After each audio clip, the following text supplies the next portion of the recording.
इस कहानी की शुरुआत होती है सन 1909 से। यह सच्ची कहानी पर मबनी एक फिल्म है जहां हमें मिकलसन नाम के एक खोजी को दिखाया जाता है जो अपनी टीम के साथ अपनी पहले गई हुई टीम को ढूंढने निकला है। वो ईस्ट ग्रीनलैंड में ये सबूत इकट्ठे करने आए थे कि डेनमार्क और ग्रीनलैंड को कोई भी झील अलग नहीं करती, क्योंकि अमेरिका का यह दावा है कि डेनमार्क और ग्रीनलैंड को एक झील अलग करती है। इसलिए डेनमार्क ग्रीनलैंड का नहीं बल्कि अमेरिका का हिस्सा है। यही खोज करने पहले यहाँ एक टीम को भेजा गया था, लेकिन वो कभी वापस लौटकर नहीं आई, क्योंकि यहाँ अगस्त तक बर्फ़ जमी रहती है और कुछ ही दिनों के लिए बर्फ़ पिघलती है, तब यहाँ आया जा सकता है। कैप्टन मिकलसन अपने एक साथी के साथ पिछली टीम को ढूंढने गया होता है। उनको टीम तो नहीं, लेकिन उनमें से एक की लाश मिलती है जिसकी डायरी में एक मैप होता है जिसमें एक पत्थर से बनी हुई कैन का जिक्र होता है, जिसमें वो सारे सबूत पिछली टीम ने छुपा दिए थे जो ग्रीनलैंड को चाहिए होते हैं, क्योंकि पिछली टीम को यह पता चल गया था कि अब वो शायद बच नहीं सकते। इसलिए वो सबूत उन पत्थरों में छुपाकर आगे जाते हैं ताकि जब कोई उनको ढूंढने आए तो वो सबूत उसको मिल जाएं। लेकिन कैप्टन के एक टीम मेंबर की तबीयत रास्ते में ख़राब हो जाती है। उसके पैर बर्फ़ की वजह से जम गए थे। कैप्टन को वापस आना पड़ता है। वो अपने शिप पर वापस आ जाते हैं जहां बाकी टीम मेंबर्स उनका इंतज़ार कर रहे होते हैं। वो सब अपने साथी का इलाज करते हैं।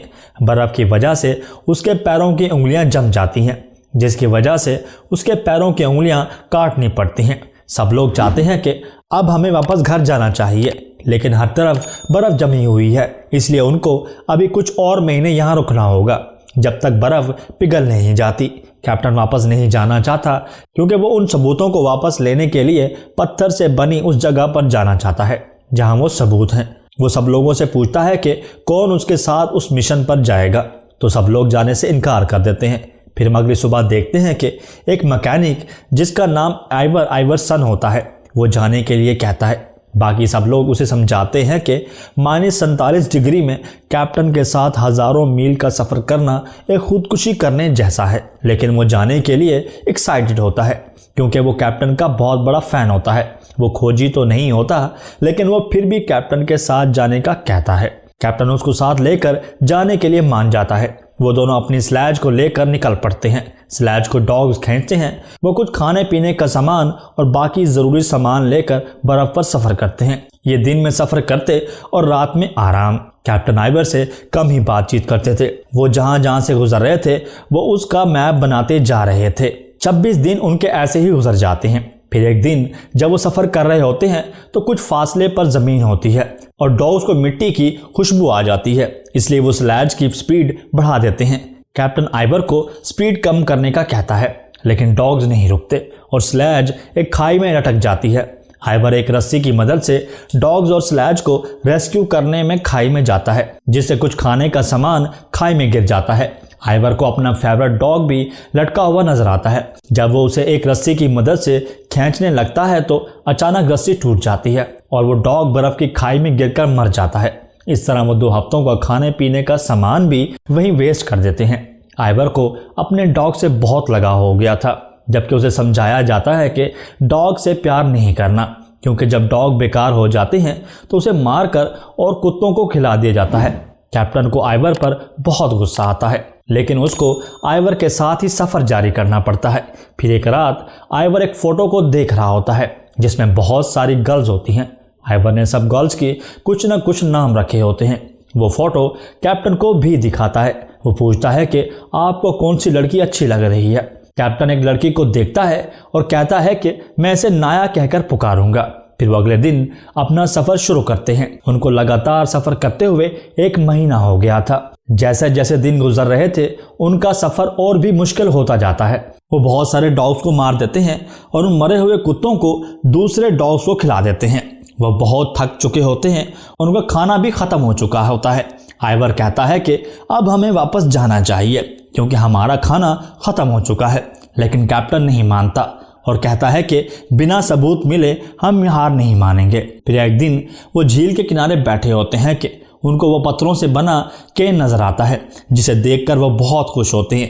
कैप्टन पत्थर हटाकर उसमें सबूत ढूंढने लगता है। उसको वहाँ एक नक्शा, एक नोट और एक सूप का कैन भी मिलता है।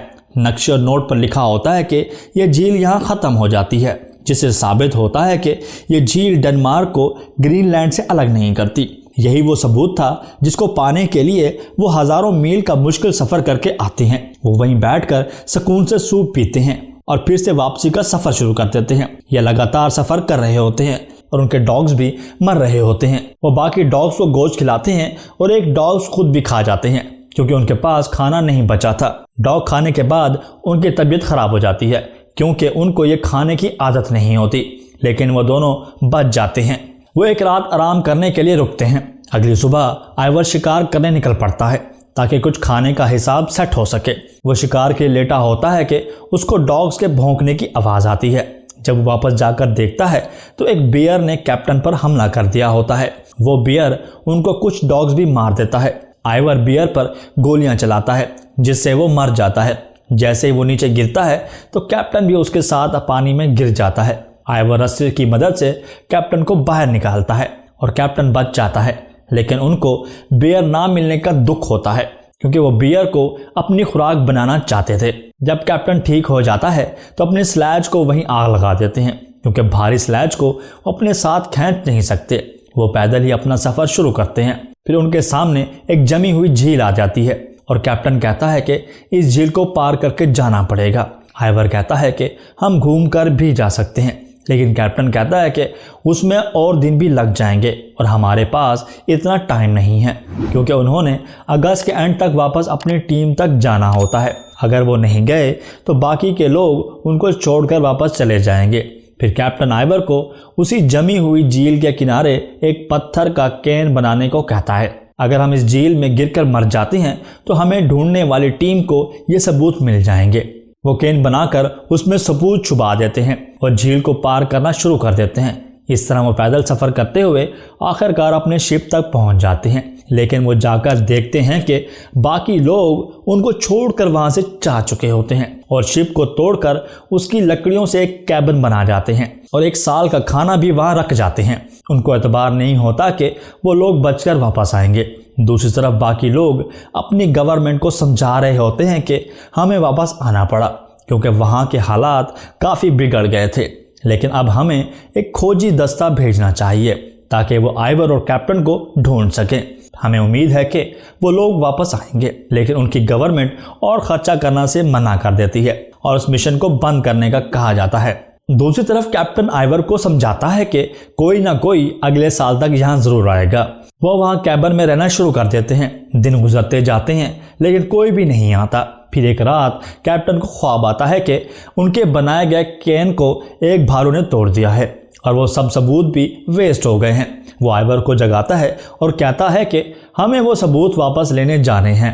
आइवर कैप्टन को कहता है कि हमें एक नोट लिखकर यहाँ रखना चाहिए ताकि हमारे बाद अगर कोई हमें देखने आए तो उसे पता चल सके कि हम जिंदा हैं और वो हमारे लौटने का इंतज़ार करे। लेकिन कैप्टन कहता है कि इतना टाइम नहीं है, 200 मील का तो सफ़र है, हमें जल्दी वापस आ जाएंगे। इस तरह वो फिर से सबूत लेने निकल पड़ते हैं। कुछ दिनों का सफ़र करने के बाद आखिरकार केन तक पहुंच जाते हैं। वो देखते हैं कि केन बुरी तरह से टूटा पड़ा है और इधर उधर सबूत ढूंढने लगते हैं। आखिरकार कैप्टन को वो सबूत मिल जाते हैं। वो फिर से खुश होते हैं। कैप्टन कहता है कि हर ख्वाब का कोई ना कोई मतलब ज़रूर होता है, ये किसी भालू ने ही किया है। वो सबूत लेकर वापस का सफ़र शुरू कर देते हैं। जब वो फिर से वापस अपनी जगह पर पहुंचते हैं तो कैबिन का दरवाज़ा खुला होता है। उनको लगता है कि कोई उनको लेने के लिए आ गया है। जब वो अंदर जाकर देखते हैं तो वहाँ कोई नहीं होता और एक नोट लिखा होता है जिस पर लिखा होता है कि यहाँ पर कोई नहीं है, इसलिए तलाश बंद की जाती है। जिस पर आइवर कैप्टन से नाराज़ होता है कि हमें नोट रखना चाहिए था और कैप्टन भी गुस्से में आ जाता है क्योंकि उसको भी एहसास होता है कि हमें नोट छोड़कर जाना चाहिए था। इस तरह कैप्टन की दिमागी हालत रोज़ बरोज़ ख़राब हो रही थी। अब उनके पास खाना भी ख़त्म होने के करीब था। कैप्टन को हर तरफ वो फ़ोटो वाली लड़की नजर आने लगती है। वो ज़हनी मरीज़ बन चुका होता है और उनको यहाँ रहते हुए 1000 से ज़्यादा दिन हो गए हैं। दूसरी तरफ कैप्टन का दोस्त डेनमार्क में अपने सीनियर ऑफिसर के पास जाता है और उसको मदद भेजने के लिए कहता है क्योंकि एक वही होता है जिसको पूरा यकीन होता है कि कैप्टन और आइवर दोनों जिंदा हैं। क्योंकि जब पहले मदद भेजी गई थी तो कैबिन में उनको खाने पीने के झूठे बर्तन मिले थे और ऐसा लग रहा था कि कोई यहाँ रहकर गया है, इसलिए वो दोबारा मदद भेजने का कहता है। लेकिन उसका सीनियर ऑफिसर उसकी कोई बात नहीं सुनता। दूसरी तरफ आइवर कैप्टन को बताता है कि उसने फोटो वाली लड़की यानी नाया को अपने ख्वाब में देखा है और उस लड़की ने इस बार आइवर को चुन लिया है, जिससे कैप्टन को गुस्सा आ जाता है। वो आइवर को मारने लगता है। वो बंदूक उठाकर आइवर पर गोली चलाता है, मगर वो गोली आइवर को नहीं लगती और वो बच जाता है। बंदूक में सिर्फ 2 गोलियां थी, अब 1 रह गई है। फिर आइवर कैप्टन को समझाता है कि वो सिर्फ एक ख्वाब था, हकीकत में ऐसा कुछ नहीं होगा। वो बातें कर रहे होते हैं कि उनको कैबिन के बाहर से आवाजें आती हैं। आइवर देखता है तो वो एक भालू होता है जो खाने की खुशबू से वहां आया होता है। वो शोर मचाने लगते हैं जिससे भालू डरकर भाग जाता है। फिर वो सोए होते हैं तो भालू फिर से आकर कैबिन पर हमला करता है। वो बंदूक उठाकर उसको मारने लगते हैं, जिस पर कैप्टन बताता है कि 1 ही गोली है, इसलिए निशाना लगना चाहिए। फिर वो दरवाज़ा खोलकर कैबिन से बाहर आते हैं, लेकिन वहाँ भालू नहीं बल्कि कुछ लोग होते हैं जो दरअसल एक खोजी दस्ता था और उनमें से कैप्टन का दोस्त भी होता है। वो उनको बताते हैं कि हम आपको घर ले जाने आए हैं। फिर उनको वहाँ से ले जाते हैं। वो सारे सबूत अपनी गवर्नमेंट को दे देते हैं, जिससे अमेरिका भी मान जाता है कि हमारा ग्रीनलैंड पर कोई हक नहीं। डेनमार्क और ग्रीनलैंड एक ही हैं, कोई भी झील उनको अलग नहीं करती। यहाँ कैप्टन से वो लड़की भी मिलने आती है जिसका नाम कैप्टन ने नया रखा था और कैप्टन उसको पहले से ही जानता था। वो दोनों एक दूसरे से प्यार करते थे। फिर वो दोनों अपने मुल्क के हीरो बन जाते हैं क्योंकि उन्होंने ऐसा काम किया होता है जो उनसे पहले कोई भी नहीं कर सका। मूवी के एंड में रियल कैप्टन और आइवर को दिखाया जाता है जिन्होंने यह कारनामा किया था और यही मूवी एंड हो जाती है।